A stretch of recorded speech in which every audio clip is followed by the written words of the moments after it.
From surveillance footage to forensic examination, there are so many tools that investigators have today at their disposal. But even with these technologies, not all cases are easy to close. Sometimes it takes a minuscule item of evidence and a keen eye for all the pieces of the puzzle to fit together. Join us in today's episode as we examine 3 instances of observant investigators who helped to crack a seemingly impossible case. Vicki Lynn Hoskinson. 8-year-old Vicki Lynn Hoskinson was last seen on Monday, September 17, 1984, in Tucson, Arizona. That afternoon, her mother, Debbie Carlson, asked her to take her aunt's birthday card to the post box. Reportedly, this was the first time that Debbie had let Vicki, or any of her children, go out alone. Often, she would only allow them out in pairs for their own safety. Little did Debbie know that this one small trip would change the lives of her entire family. 20 minutes passed and Vicki had not returned home, so Debbie asked her 11-year-old daughter, Stephanie, to check on her. After walking several blocks, the young girl discovered her sister's pink bicycle lying on the side of the road.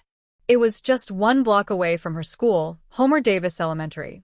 Stephanie immediately went back to tell her mother what she'd found, and Debbie drove to the scene to pick up the bike and put it in the trunk of her car before the family began to spread out and look for Vicki. But they found no more evidence of her, so they called the police. Before long, a search was underway.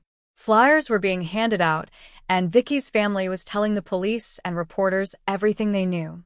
As word of Vicki's disappearance traveled through the local community, witnesses began to step forward. One person recalled seeing a girl matching the 8-year-old's description with an adult woman in a nearby store. A composite sketch of the woman was made and published, but eventually, police ruled out the possibility that this sighting was connected to Vicki's case. Investigators soon caught a break when they spoke with a local teacher at the primary school who recalled seeing a suspicious-looking driver parked in the nearby alleyway. The teacher felt that the driver was loitering as he supervised a group of children playing and soon noticed that the driver was making bizarre gestures. He subsequently took note of the license plate and handed it over to the police when he was being interviewed. Several other witnesses remembered the vehicle, a dark-colored Datsun, with one little girl stating that the driver, man, had made an obscene gesture at her while driving by her house. Another saw the vehicle back into a telephone pole. Several others claimed to have seen a small child in that same car.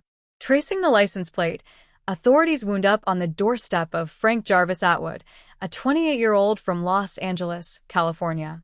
He was living with his parents after being let out on parole, having spent time in prison for forcing an 8-year-old off his bicycle, pulling him onto his motorbike, and sexually abusing him. A few hours after detectives first visited the Atwood home, the 28-year-old called his parents to ask for money because his car had broken down in Kerrville, Texas. His parents subsequently notified the FBI of their son's current whereabouts, and Atwood, along with his traveling companion, James McDonald, were arrested on September 20th on suspicions of kidnapping. Atwood claimed that he'd been in Vicki's neighborhood on the day of her disappearance, noting that he'd been staying in a nearby park. He claimed that he left the area between 3 and 5 p.m., but could not account for his exact whereabouts at the time. His friend, James McDonald, agreed that they'd been in the area and stated that Atwood had left at 3 p.m. after the pair had argued. When he returned, McDonald claimed he had blood stains on his hands and clothing. Atwood claimed that he had gotten into a fight with a drug dealer at the west end of Ana Road and stabbed him. Another acquaintance of Atwood's who let Atwood stay in his trailer for 2 nights backed this story up, stating that the 28-year-old had turned up with blood on his clothes and hands.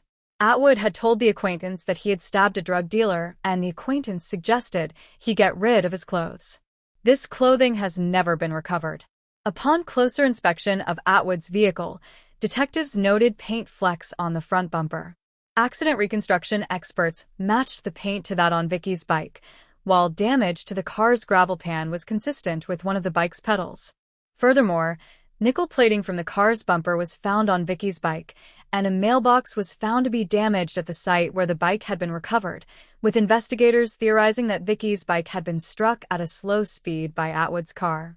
Atwood maintained that he had never encountered Vicki, despite the evidence that his vehicle had connected with her bike, and in December, he pleaded not guilty to the kidnapping charges laid against him. 4 months later, on April 12, 1985, a hiker heading through the desert near Tucson discovered a small human skull. This location was around 20 miles from where Vicky's bike had been discovered. Unfortunately for detectives, the remains had been scattered, and their condition was so deteriorated that the cause of death could not be established. Dental records were used to positively identify the remains as belonging to the 8-year-old girl, and experts were able to determine that her body had been placed in the desert within 48 hours of her disappearance. On March 26, 1987, Atwood was found guilty of first-degree murder. Less than 2 months later, he was sentenced to death, but would remain on death row for several more decades. Debbie Carlson remarked, "I would have loved to have 25 more years with Vicky. In that time, Atwood's gotten a college education, written several books, gotten married, and gotten all of the medical and dental care he's needed, and we've paid for that." While in prison, Atwood earned 2 degrees and also found faith, becoming a member of the Greek Orthodox Christian Church. He has continued to maintain his innocence and even claimed that he was framed by the police, though his appeals for a re-review of his case were denied every time. Atwood was pronounced dead at 10:16 a.m. on June 8, 2022 in Florence, Arizona, after being given the lethal injection at the age of 66. Even in his final statement, he continued to protest his innocence and made no apologies to Vicky's family, instead thanking his wife, legal team, and Jesus Christ. Vicky's case has been featured on both Forensic Files and the FBI Files. Her mother, Debbie, became a victims' rights activist following her daughter's disappearance, helping to institute the Amber Alert system in southern Arizona in 2000. 26-year-old Anna Repkina believed she'd met her soulmate when she connected with 26-year-old Will Hargrove online.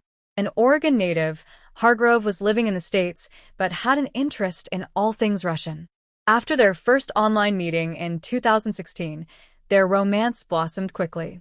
Over the months, they sent one another thousands of messages, memes, and photographs and discovered they had a myriad of things in common, not least their taste in music.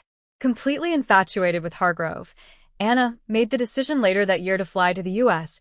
and spend the holidays with him to see how their relationship would work in person. For 10 days, Anna became deeply involved in Hargrove's life in Oregon. She met his friends, took trips to see the coast, and they even spent the New Year together. At the end of her trip, Hargrove proposed, and Anna accepted. She was absolutely elated as she returned to Russia, with plans to move overseas as soon as possible. According to friends, she soon began discussing wedding dresses, but unbeknownst to Anna, Hargrove had been entertaining another woman. Michelle Shaveth was a married mother of 2 in her early 30s, living in Albany, Oregon, when Anna and Hargrove met. While working as a taxi driver, Michelle met Hargrove and took an instant liking to him. Although her own marriage was not abusive, it was certainly loveless, with Michelle claiming that she and her husband shared little more than a bed, and they were more like roommates than romantic partners. Before long, an affair began between the two, and Michelle moved Hargrove into her spare bedroom, although it's unclear if her husband ever knew the true nature of their relationship. Eventually, Michelle decided that she would leave her husband. She just didn't know when. To signify her promise, she gave Hargrove her wedding ring. It was the same one that he would later give to Anna. In March 2017, Anna returned to Oregon so that she and Hargrove could plan their wedding. But Michelle, furious that Hargrove had given the 26-year-old her ring, refused to let her stay in her house, forcing Hargrove and Anna to rent an apartment in Corvallis, a small college a short distance away. Eventually, Anna grew suspicious of Hargrove, though, noting that he would often be out of touch for hours, even though he wasn't at work. Instead, he was spending time with Michelle. Tired of everything, Michelle messaged Anna on Facebook, stating that they were sharing Hargrove, but Hargrove told Anna that Michelle was his crazy ex-girlfriend. Anna opted to ignore Michelle after that, and she and Hargrove continued with their wedding plans. The pair had decided to hire an officiant and get married on the beach, but when they arrived, they discovered that the officiant had not shown up. It would later emerge that Hargrove hadn't organized for an officiant or a marriage license. saddened but undeterred, believed they could simply reschedule their wedding date. But before that could happen, Michelle gave Hargrove an ultimatum, asking him to choose her or Anna. Anna's body was discovered on a remote logging road in Alsea on April 17, 2017. She had died from a single shotgun blast to the head. She was surrounded by trash, cigarette cartons, and candy wrappers, but in amongst all of that garbage, detectives discovered a KFC receipt pressed up against a clear plastic bag. It showed the date and time of the transaction, and the number of the debit card used was linked to Kevin Thomas, a friend of Will Hargrove's. According to Kevin, the pair ate KFC together every Friday. When questioned further, he volunteered that Hargrove had recently borrowed his shotgun to, quote, blow off some steam. It would later be recovered from the back of Hargrove's vehicle. Hargrove told everyone, including Michelle, that Anna had packed a suitcase and left him, but in reality, he had been the one to brutally murder her. Hargrove took $800 out of Anna's bank accounts afterwards so that he could pay off his car insurance bill. CCTV also showed him purchasing Lego toys and cigars. In the days following Anna's supposed disappearance, Hargrove exhibited strange behaviors. He began researching time travel and asked strangers online for advice about how to travel back in time and correct a horrible mistake, offering to sell his soul. Furthermore, in an attempt to keep up the ruse, he kept messaging Anna, asking her to get in touch, knowing full well she would never respond. After being brought in for questioning, Hargrove admitted to dumping the trash, but claimed he'd dumped it in a different area of town, not where Anna's body had been found. Shortly afterwards, he asked for a lawyer, and he was subsequently arrested for the murder of Anna Rybkina. He stood trial in October 2009 with Michelle testifying for the prosecution. She admitted to giving Hargrove an ultimatum, but said that she never wanted Anna to be killed just for him to break up with her. The jury deliberated for less than 3 hours, returning a verdict of guilty. Hargrove was given life in prison with the possibility of parole after serving 25 years. Melissa Brannon. 5-year-old Melissa Brannon was last seen on December 3, 1989, when attending a Christmas party with her mother, Tammy, at their apartment complex, Woodside Apartments, in Lawton, Virginia. The pair stayed and mingled with their neighbors for a few hours until around 10 p.m., when Tammy decided they should head home. But just as they were leaving, Melissa asked to go back inside and get some crisps. Her mother agreed, but never saw her daughter again.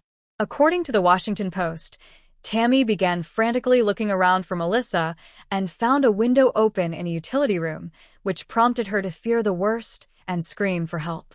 Authorities were quick to arrive on the scene, and the subsequent search for the missing girl involved over 300 volunteers. Although no evidence of Melissa was discovered, the name of a suspect quickly emerged and reached the ears of investigators. Caleb Hughes was the 23-year-old groundskeeper at the apartment complex and had been working there for just 3 weeks. He too was gone at the time of Melissa's disappearance, and his name had come up thanks to several witness statements. According to numerous women at the party, Hughes had attempted to proposition them for sex, while several others observed that he seemed to pay a lot of attention to the children, including Melissa. At one point, he reportedly sat with the little girl and her mother. He bought Melissa a cupcake and told her she was pretty. Shortly after the search began for the 5-year-old, investigators visited the apartment he shared with his wife in Woodbridge, less than 10 miles from the complex. They discovered that he'd placed his entire outfit from the evening into the washing machine, and it had already been washed. Notably, this included his shoes, the soles of which had been cut off, as well as a knife, sheath, and his belt. Hughes' wife stated that he'd put the items there as soon as he'd gotten home. Authorities immediately took the items as evidence. Afterwards, detectives examined his red Honda Civic sedan and seized it so that it could be investigated by forensic experts. Hughes' wife, Carol, was a great help to investigators during this time. She told law enforcement that the 23-year-old had arrived home 2.5 hours late, and it was clear from his odometer that he'd traveled further than normal. She had been tracking the mileage on the car and noticed that he'd driven more than 50 miles that night. Hughes claimed this was because he decided to get a six-pack of beer after work and then take a longer route home. However, detectives didn't believe his story because he claimed to have returned home at 12:30 a.m., but due to state regulations, liquor stores did not sell alcohol after midnight. Perhaps the most notable piece of evidence in this case was the fibers discovered in the front seat of Hughes' car. On the night of the disappearance, Melissa had been wearing a sweatshirt from J.C. Penney, with Big Bird from Sesame Street on the front. Since they did not have Melissa's sweatshirt or her body, they decided to purchase an identical outfit and compare the fibers of the sweatshirt to those found in the vehicle. They were an exact match. Authorities also recovered rabbit hairs. Melissa's mother had been wearing a rabbit fur coat at the party and blue fibers consistent with those from Tammy's blazer. Investigators theorized that at some point after they had gone to leave the party, Melissa was in the passenger seat of Hughes' vehicle and the fibers and hairs had transferred over. Investigators were sure that they had their man, but although they didn't require Melissa's body to bring murder charges, they did need a murder scene, something which detectives simply didn't have. So instead of damaging the case by attempting to charge Hughes with murder, he was instead charged with kidnapping, with intent to defile. The 23-year-old was convicted in March of 1991 and sentenced to 50 years behind bars. Though law enforcement believes Hughes is responsible, they still consider the case unsolved, as he has never been charged with murder and Melissa's body remains missing to this day. 2019 marks the 30th anniversary of this case, and police made new appeals for information and began to re-examine old evidence, hoping that modern forensic techniques would allow them to finally put the case to rest. Tammy Brannan, who remarried after her daughter's disappearance, kept her old name listed in phone books in case her daughter was still alive and wished to reach out to her. She has declined over the years to have Melissa declared dead. Commenting on the 30th anniversary appeal, Tammy stated, "They've never stopped." She added that the pain of having a missing child never goes away. Quote, "It becomes part of the fabric of your life. I miss my daughter every day. It's been 30 years, but that doesn't stop me from missing her." Police today hope that those who knew Hughes or saw something back in 1989 will feel safer speaking with them now, after so much time has elapsed. Hughes had been convicted in 1987 for contributing to the delinquency of a minor, after he'd given a 15-year-old beer. He was also convicted of auto theft in 1986. Hughes maintained his innocence even after his conviction. Tammy recalled having spoken with him once in prison in 1991, shortly after he was convicted. She noted, "He did not deny taking my daughter, but he did not confirm it. I told him I knew he had taken my daughter. All I wanted to know is where she was. At one point I thought he was going to tell me, but he didn't." Hughes was released on parole in August 2019, having served only 29 years of his 50-year sentence. He subsequently moved to Rocky Mount in Southwest Virginia and told his new co-workers that he was a veteran whose wife had died of cancer and that he'd moved town to escape sad memories. Since nobody had any reason to doubt his story, he soon began offering his services to his colleagues as a babysitter, despite a condition of his parole being that he avoid contact with minors due to his status as a sex offender. Earlier this year, was arrested for violating his parole after a coworker discovered his true identity. In his time out of prison, he'd been able to babysit a 9-year-old boy and his 5-year-old sister on numerous occasions and had even given them gifts which the family handed over to investigators. Hughes is set to be released from prison again in 2039, by which time he will be 73 years old. Those with information about Melissa's case can contact the Fairfax County Police Major Crimes Bureau at 703-246-7800, option 8. Or alternatively, you can contact the National Center for Missing and Exploited Children at 1-800-843-5678. And there you have the facts. Please leave a comment down below with your own theories and speculations. And remember to like this video and subscribe to support the channel. Thank you for watching. Stay alert, stay safe, and I'll see you next time.